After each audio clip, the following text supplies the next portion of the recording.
नमस्कार, मैं हूं अमित पालित और आप देख रहे हैं हमारी खास पेशकश। नोटबंदी के फैसले के साथ ही सरकार कैशलेस इकोनॉमी की ओर तेजी से कदम बढ़ा चुकी है। सरकार चाहती है कि लोग ज्यादा से ज्यादा कैशलेस ट्रांजैक्शन करें ताकि अर्थव्यवस्था में पारदर्शिता बढ़े और काले धन पर रोक लग सके। आमतौर पर ऑनलाइन ट्रांजैक्शन बड़ी आसानी से हो जाता है, लेकिन इस लेन देन में अगर जरा भी लापरवाही बरती गई तो नुकसान काफी बड़ा भी हो सकता है। ऑनलाइन ट्रांजैक्शन में किन परेशानियों का सामना करना पड़ता है और किस तरह के खतरे रहते हैं मौजूद, देखिए इस रिपोर्ट में।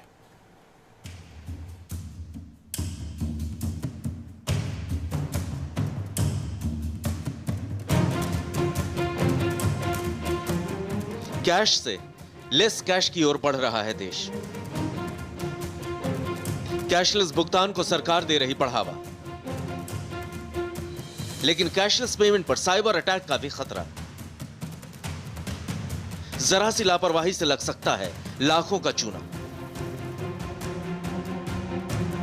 देश की इकोनॉमी को और रफ्तार देने के लिए सरकार कैशलेस इकोनॉमी को बढ़ावा देना चाह रही है। नोटबंदी के बाद से इसके लिए सरकार ने कई कारगर उपाय भी किए हैं। जगह जगह अभियान चलाकर e wallet, m wallet, banking app से भुगतान करने के तरीके बताए जा रहे हैं। इलेक्ट्रॉनिक मोड से पेमेंट के फायदे गिनवाए जा रहे हैं। वित्त मंत्रालय से लेकर सरकार के दूसरे मंत्रालय भी इस दिशा में तेजी से आगे बढ़ रहे हैं, लेकिन ये रास्ता इतना आसान नहीं है। बहुत मुश्किलें आने वाली हैं, क्योंकि जैसे जैसे भारत डिजिटल की ओर जा रहा है, डिजिटल कैशलेस इकोनॉमी की ओर जा रहा है, ज्यादा से ज्यादा लोगों के पैसे बैंकिंग नेटवर्क्स पर आ रहे हैं। साइबर क्रिमिनल्स भी प्रसन्न होते जा रहे हैं, क्योंकि उनको पता है कि अब वो टारगेट करने वाले हैं बैंकिंग नेटवर्क्स को और विभिन्न प्रकार के वो वेबसाइट्स को या नेटवर्क्स को जिनकी सुरक्षा बहुत अव्वल दर्जे की नहीं है। सरकार कैशलेस इकोनॉमी को बढ़ावा देने में जुटी हुई है। प्रधानमंत्री नरेंद्र मोदी ने भी कैशलेस से लेस कैश का नारा दे दिया है। लोगों को e wallet, net banking, debit card और क्रेडिट कार्ड के प्रयोग बताए जा रहे हैं, लेकिन सबसे बड़ा सवाल यह है कि क्या ये सब इतना आसान है और इतना सुरक्षित है? कैशलेस इकोनॉमी को बढ़ावा देने वाली सरकार के सामने सबसे बड़ी चुनौती है साइबर अटैक का खतरा। इस खतरे के कारण कैशलेस इकोनॉमी चरमरा सकती है और इसका इस्तेमाल करने वाले लोगों को भारी परेशानी उठानी पड़ सकती है। मिनटों में होने वाले भुगतान से लोगों को लाखों करोड़ों का नुकसान हो सकता है। छोटी से छोटी चूक भी बड़ी सिरदर्दी साबित हो सकती है। इसमें डेबिट कार्ड और क्रेडिट कार्ड की क्लोनिंग हो सकती है। डेबिट कार्ड और क्रेडिट कार्ड के जो पासवर्ड हैं उनकी चोरी हो जाती है और इसको हम लोग सोशल इंजीनियरिंग कहते हैं। कोई लोग फ़ोन करके या आपस में एक दूसरे से मिलकर डेबिट कार्ड का जो पिन होता है वो ले लेते हैं और उसका गलत इस्तेमाल कर लेते हैं। नेट बैंकिंग में इसका फिशिंग एक बहुत बड़ी समस्या है, जिसमें जो बैंकों की वेबसाइट्स हैं उससे मिलती जुलती कई वेबसाइट्स होती हैं जिस पर लोग चले जाते हैं और वहाँ पे अपना यूज़र नेम और पासवर्ड शेयर कर देते हैं, जहाँ से उनके पैसे निकल जाते हैं, ट्रांजैक्शन हो जाते हैं, चोरी हो जाती है।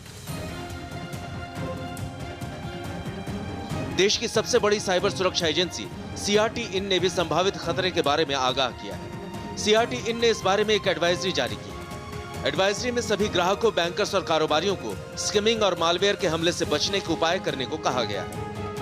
इसके लिए खास तौर से माइक्रो एटीएम और पीओएस पर सावधानी बरतने की सलाह दी गई। दरअसल इन मशीनों के जरिए डेटा चोरी होने का खतरा बना रहता है।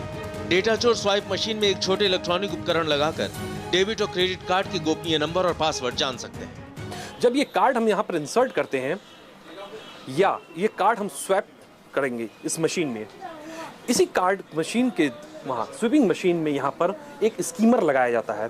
स्कीमर एक बहुत छोटा सा चिप होता है जो हमारे पूरे कार्ड को हैक कर लेता है, इंक्लूडिंग जो हमारा ये कार्ड का नंबर है, इंक्लूडिंग हमारा जो ये सीवीवी नंबर है, वो उसको हैक कर लेता है।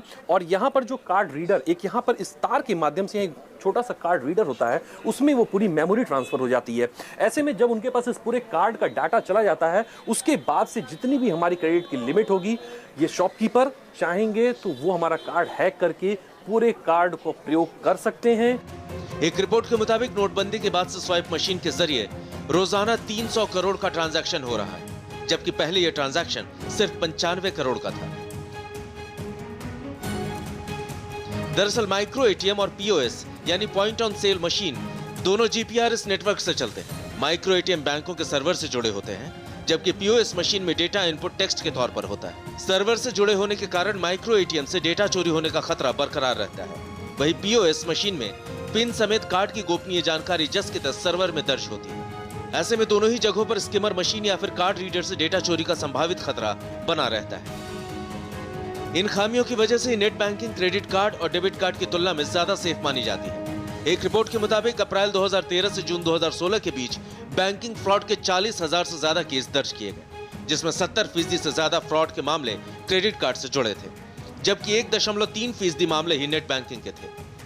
अपनी डेबिट कार्ड और क्रेडिट कार्ड की पिन किसी को भी ना शेयर करें, चाहे वो कितने भी भरोसे का आदमी हो। दूसरी बात, आपका जब डेबिट कार्ड का ट्रांजैक्शन करने के लिए आप एटीएम में जाएं तो ये सुनिश्चित करें कि कोई दूसरा व्यक्ति वहां पर ना हो। तीसरी बात, कोई भी कैमरा अगर आपके पिन की तरफ केंद्रित है तो अपना हाथ, जब पिन नंबर आप एंटर कर रहे हैं डेबिट कार्ड के लिए, तो उस पर हाथ ऊपर रख लें ताकि आपका पिन नंबर चोरी ना हो।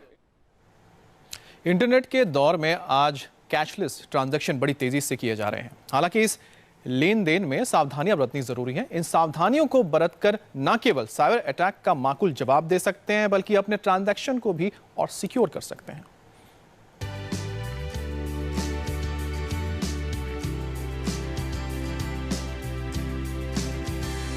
रेड शर्ट वाले सब बैठे हैं, ये सारे नौजवान मुरादाबाद और अगल बगल के इलाके में जा करके मोबाइल फोन से कैसे खर्च किया जा सकता है वो सिखा रहे हैं। भाइयों बहनों,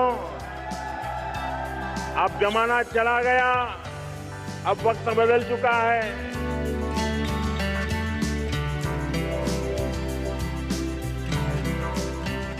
देश भर में कैशलेस इकोनॉमी को बढ़ावा देने के लिए सरकार ने अपनी कमर पूरी तरह से कस ली है। इसके लिए एक ओर जहां सरकार अपनी ओर से तमाम कोशिशें कर रही है, वहीं दूसरी ओर वॉलंटियर्स की मदद भी ली जा रही है।